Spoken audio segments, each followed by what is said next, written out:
বন্ধুসকল কি খবৰ আশা কৰো সকলোৱে ভাল আপোনালোকে চাই আছে মোৰ ইউটিউব চেনেল টিংকুছ ব্লগ সো আজি মই উপস্থিত আছো ডিব্ৰুগড় ক'ত উপস্থিত আছো কেলে আহিছো আপোনালোকে ভিডিওটো হেখলৈকে চাই থাকিব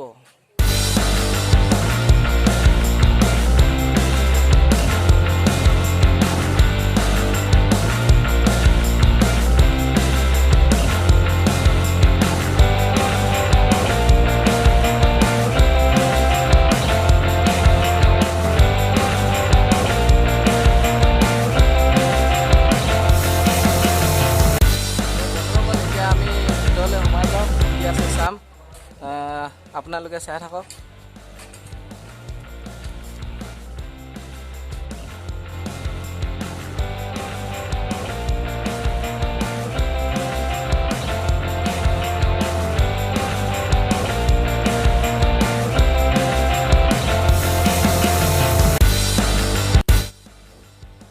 আৰু বন্ধুসকল এয়া দেখিছে ফুলৰ নাৰ্চাৰী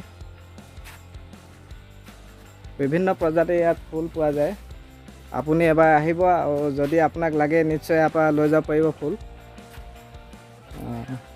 তো দাদা এইটো ৰেটটো কিমান হয় এইবোৰ আপোনাৰ 100 কৈ সেলিং কৰোঁ আমি আৰু এতিয়া যদি আপুনি দুটা বা তিনিটা বিক্ৰী কৰি লয় তেতিয়াহ'লে আপোনাৰ ৰেটটো আমি এনেই ডিছকাউণ্ট কৰি দিম আৰু এই ফুলটোৰ নাম কি এইটো আপোনাৰ পিপাৰমিয়া ভেৰাইটি হয় এইটো ন পিপাৰমিয়া এইটো পিপাৰমিয়া বুলি কোৱা হয় পিপাৰমিয়াৰে ভেৰাইটি বহুতকেইটা পিপাৰমিয়া আছে এটা আছে তোমাৰ ৰেড আৰু এটা গ্ৰীণ এনেকুৱা মানে পিপাৰমিয়াৰ ভেৰাইটি বহুতকেইটা আছে এনেকুৱা মানে কি ডিছকাউণ্টো আছে আৰু সেই সেউজীয়াটো মানে এইটো সেইটো আপোনাৰ হেৰি হয় মানি প্লাণ্ট কি ক'লে মানি প্লাণ্ট এইটো গল্ডেন মানি প্লাণ্ট এইটো সেই ৰেটটো কিমান ৰেটটো আমি 200 লগাওঁ লৈ আমাৰ ডিছকাউণ্ট আছে ঠিক আছে মানে যিকোনো যদি ইয়াত ফুল ক্ৰয় মানে নিয়ে তেতিয়াহ'লে মানে ডিছকাউণ্ট এটা ইয়াত পোৱা যায় মানে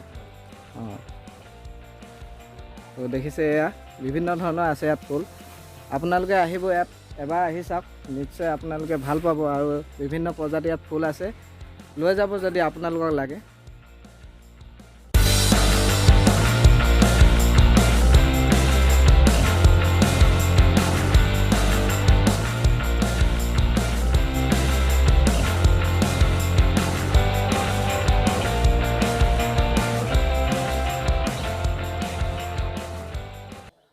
ইয়ালৈ আহিলোঁ ডিব্ৰুগড় ব্লছমলৈ আহিলোঁ ইয়ালৈ আহি পিনে মানে জেগাডোখৰ ভালেই লাগিল এজন আমাৰ ছাৰ হয় মানে ইয়াৰ স্বত্বাধিকাৰ আপোনাৰ নামটো কওক স্বত্বাধিকাৰ নহয় মই প্ৰতিষ্ঠাপক বুলি ক'লে ভাল পাম প্ৰতিষ্ঠাপক হয় হয় চৰি আপোনাৰ নামটো কি দীপজ্যোতি চেতিয়া হয় মানে প্ৰথম ইয়াত মানে কি আছিলে চাহ গছে লগোৱা হৈছিলে নে প্ৰথম এখন প্ৰায় আজি 20 বছৰ মানেই হ'ল এখন চাহ বাগিচা আছিলে মই মানে আগতে বাগিচাত কৰিছিলোঁ টিংখং বাগিচাত কৰিছিলোঁ তাৰ পৰা যেতিয়া মই চাকৰিটো কিবা মোৰ ব্যক্তিগত কাৰণে মই চাকৰি এৰিবলগীয়া হ'ল মোৰ ঘৰত অলপ অসুবিধা হ'ল যেনে মোৰ দেউতা ঢুকালে দেউতা আছিলে অসম চিকিৎসা মহাবিদ্যালয়ৰ এজন চাৰ্জাৰী বিভাগৰ মুৰব্বী তেওঁ ঢুকাওঁতে কি হ'ল মোৰ ঘৰত মানুহ নাছিলে মা আৰু ভণ্টি আছিলে অকল চ' মই বহুত কথা চিন্তা কৰি ভাবিলোঁ যে চাকৰিটো এৰি মেলি মই যদি নিজে কিবা এটা কৰোঁ মইতো 2-4জন মই কৰ্মচাৰী ৰাখিব পাৰিম বা কৰ্মসংস্থাপন দিব পাৰিম সেইটো চিন্তা কৰি মই তেতিয়াই নৱেম্বৰ মানে অক্টোবৰ 31 তাৰিখ মানে নৱেম্বৰ 1 তাৰিখ আছিলে মই 99 চন তেতিয়া মই ঔফুলীয়া বাগানৰ ওচৰৰ পৰা তোমালোকৰ ঘৰৰ ওচৰৰ পৰা মই পুলি লৈ আহিছিলোঁ প্ৰায় 7,000 মান পুলি আনিছিলোঁ এখন ডাঙৰ দীঘল হেৰিত 609 বগা মোক ৰংটোহে মনত আছে দেই কিন্তু বেলেগ নম্বৰ মনত নাই সেই তেনেকৈ আনি তাৰপিছত প্ৰথম মানে চাহ গছবিলাক এনে উৎপন্ন হ'ল লগালে বাগিচা কৰিলোঁ বাগিচা তেতিয়া 3.5-2.5 প্লান্টেশ্যনৰ ষ্টাইল এইটো ডাবল হেজ বুলি কয় ডাবল হেজ প্লান্টেশ্যন কৰিছিলোঁ তেতিয়া এনে মানে চাহৰ এটা পুলিত মানে দৰটো বহুত মানে ৰেটটো কম আছিলে হয় তেতিয়া বোধ হয় 1 টকা 60 পইচা বা 1 টকা 70 পইচা আছিলে আৰু তেতিয়া তোমালোকৰ পিনেহে চাহ পুলি বেছিকৈ পায় আমাৰ সেইপিনে পায় হয় তাৰপিছত চাহ পুলি আপুনি লগালে ডাঙৰ হ'ল লাহে লাহে এতিয়া কেইবছৰ চলি আছে এতিয়া প্ৰায় 20 বছৰে হ'ল 20 বছৰ হয় তাৰপিছত এতিয়া চাহ পুলি লগাৰ পিছত এতিয়া নাৰ্চাৰী খোলা হ'ল হয় চাহৰ মাজতে চাহিদা কমি গৈছিলে পুলি মোৰো এটা মানে মই তেতিয়া এটা মানুহৰ এটা হেৰি আছিলে চাহৰ চাহিদা কমি গৈছে বা পাত বহুতো ক্ষুদ্ৰ চাহ খেতিয়কে পেলাবলগীয়াও হৈছিলে আৰু লকডাউন হৈ গ'ল। লকডাউনৰ সময়ত পাতবোৰ বহুত দীঘল হৈ গ'ল। এই দীঘল হৈ যোৱাৰ কাৰণে আমি চিন্তা কৰিলোঁ যে কি হ'ব এতিয়া। তাৰ আগতে মই নাৰ্চাৰীৰ কথাটো কৈ লওঁ। যিহেতু নাৰ্চাৰীৰ চাহিদাটো বেছি আছিলে, এতিয়া ভাবিলোঁ যে আমি যদি অলপ মাটি উঠাই মেলি নাৰ্চাৰী কৰোঁ তেতিয়া পৰিৱেশো ধুনীয়া হৈ থাকিব আৰু নিজৰ মনবোৰো ভাল হৈ থাকিব আৰু বাগিচাখনৰ এটা নতুন দিশ যাব। মানে অকল বাগিচাই নহয়, ইয়াত এখন নাৰ্চাৰী আছে। সেইটো চিন্তা কৰি আমি নৱেম্বৰ 2019 চনত আমি নাৰ্চাৰী আৰম্ভ কৰিছিলোঁ। লাহেকৈ নাৰ্চাৰীখনো অলপ ডাঙৰ হ'লগৈ। সেই তেনেকৈ কিন্তু বাগিচাখন আছিলে, যথেষ্ট ডাঙৰ আৰু নাৰ্চাৰী ডাঙৰে হ'লগৈ এতিয়া, কিন্তু আৰম্ভ কৰোঁতে ডাঙৰ নাছিলে। আমি এটা পুলিৰ পৰাই আৰম্ভ কৰিছিলোঁ। সেই এটা পুলিৰ পৰা আজি হয়তো 4-5 হাজাৰতকৈ বেছি পুলি আছে। সাধাৰণ কথা ক'বলৈ গ'লে মানে এটা দুটা পাই 10টা হয়। এটা দুটাৰ পৰাই 10টা হয়। মানুহে সেইটোৱে মানে এখোজ যদি আমি কথাটো এনেকুৱা হয় যে যাত্ৰাটো যদিও খুব দূৰ হয়, এতিয়া গুৱাহাটীলৈ যাবলৈ আমি এখোজ পেলাব লাগিব। ইংৰাজীত কথা এটা আছে যে journey of 1000 mile starts from A single step. মানে তুমি 100 মাইলৰ যাত্ৰাটো আৰম্ভ হ'ব কেতিয়া? তুমি প্ৰথম খোজ পেলাবই লাগিব। যদি নেপেলোৱা তোমাৰ যাত্ৰাই আৰম্ভ নহ'ব। গতিকে সেই এটা পুলি ৰুই আমি যাত্ৰা আৰম্ভ কৰিছিলোঁ। মোৰ মনত আছে এইটো ক্ৰিচেণ্টেমাম বুলি মানে এজোপা ফুলৰে গছ, তাৰে আমি মোৰ ঘৰতে ইয়াতে আছিলে, তাৰ পৰাই কাটি আনি ৰুইছিলোঁ। সেই তেনেকৈ ক্ৰিচেণ্টেমাম পুলিৰ পৰা বেলেগ বেলেগ প্ৰজাতিৰ ফুল হৈ গ'ল। আমি ক্ৰয় কৰিলোঁ, বেলেগৰ পৰা আনিলোঁ, আমি নিজেও কৰিলোঁ। ইয়াত মানে আপোনাৰ বিভিন্ন প্ৰজাতিৰ মানে ফুল পোৱা যায় নেকি? হয়, ইয়াত বহুত ইনডোৰ, বহুত মানে বাহিৰত ৰোৱা ফুল গছ হওক বা মানে আমৰ পুলি হওক বা ফল মূলৰ গছ হওক, যথেষ্টখিনি ইয়াত পোৱা যায়। তাকে আহিলোঁ, দেখিলোঁ মানে বিভিন্ন প্ৰজাতিৰ ইয়াত ফুল আছে। হয়, আপোনালোকেও এবাৰ আহিব নাৰ্চাৰীখনলৈ। যদি আপোনালোকক ফুল লাগে, মানে বিভিন্ন প্ৰজাতিৰ ইয়াত ফুল আছে, আহিব, আহি পিনে এবাৰ চাব, ক্ৰয় কৰি নিব ঘৰলৈ। আপোনাক দাদা এতিয়া কথা এটা সুধিব বিচাৰিছোঁ। ইয়াত যে দলংখন যে এতিয়া আছে, দলংখন মানে কেতিয়া সৃষ্টি হ'ল, কেতিয়া বনালে মানে? আৰু তাতে টি হাউচ এটা দেখিলোঁ, তাৰ মানে কেতিয়া সেইখিনি? দলঙৰ সৃষ্টিটো এনেকুৱা, লকডাউন যেতিয়া হৈ আছিলে, লকডাউনৰ মানুহৰ মনবোৰ মানে ক্ৰিয়েটিভ ইণ্ডেক্স বুলি যদি কওঁ আমি, যদি আমি যেনেকৈ ৰেটিংছ বা যেনেকৈ নম্বৰ যদি দিওঁ, তেতিয়াহ'লে ক'বলৈ হ'লে ক্ৰিয়েটিভ ইণ্ডেক্সটো খুব বেছি হৈ আছিলে। কাৰণ কি পৃথিৱীখন প্ৰদূষণমুক্ত হৈ আছিলে আৰু কোনো ধৰণৰ হৈ হুলস্থুল নাছিলে, মানুহৰ মনবোৰ নিকা হৈ আছিলে।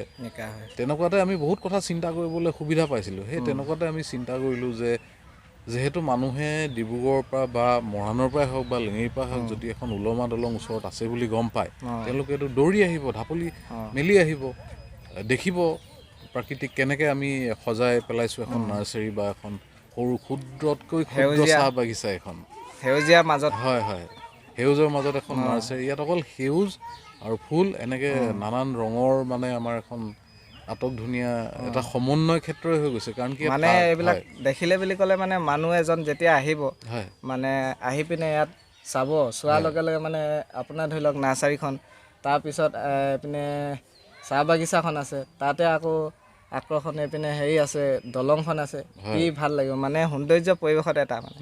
নিশ্চয় মানে সেয়াই, মানে সৰু জেগা হ'লেও যে মানুহে তাকে যদি সজাই পৰাই লয়, তাকে। আৰু বাগিচাখনৰ তেতিয়া পাতৰ যিটো মানে চাহিদা কম আছিলে বা পাতৰ মানে মূল্য পোৱা নাছিলে বুলি মানুহে যথেষ্টখিনি পেলাবলৈ আৰম্ভ কৰিছিলে।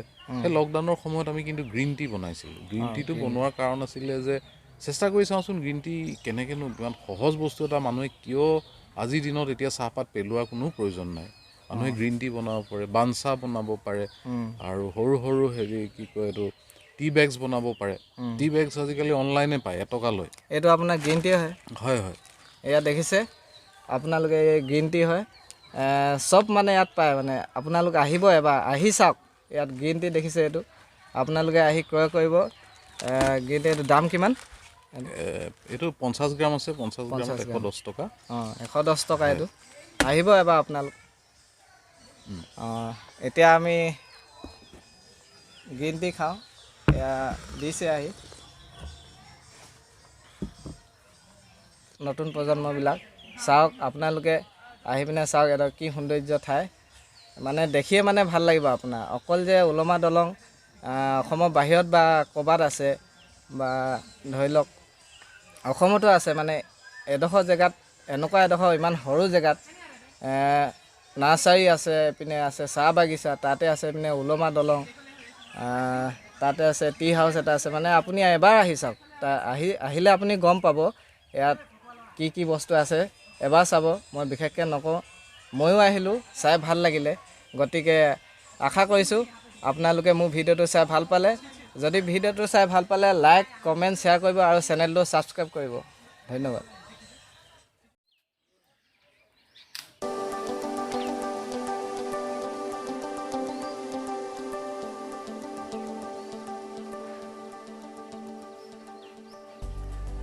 বন্ধুসকল দেখিছে, এইটোৱে হৈছে টি হাউচটো। এইটো মই দেখাই আছোঁ আপোনালোকক।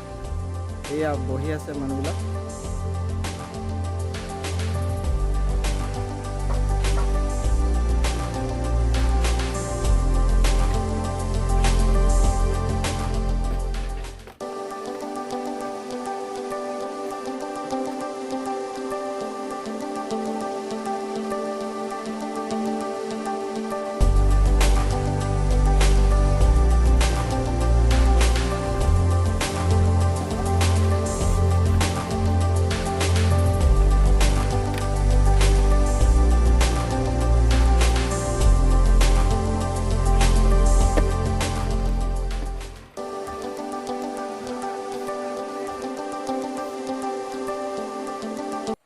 বন্ধুসকল এয়া দেখিছে আপোনালোকে, এয়া কি চলি আছে দেখিছে। এয়া গ্ৰীণ টি বনাইছে।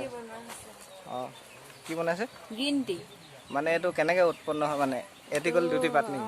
এনেকৈ ধৰক এটা এই কলিটো থাকিব লাগিব আৰু কলিটোৰ পাতটো। তাৰপিছত আমি এইটো বাচিলোঁ আৰু এই চাহপাতৰ হেৰিয়াৰ পৰা বচা হ'ল।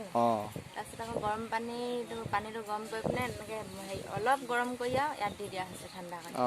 ঠাণ্ডা হোৱাৰ লগে লগে আমি এনেকৈ ৰোল কৰিছোঁ আৰু ডলা।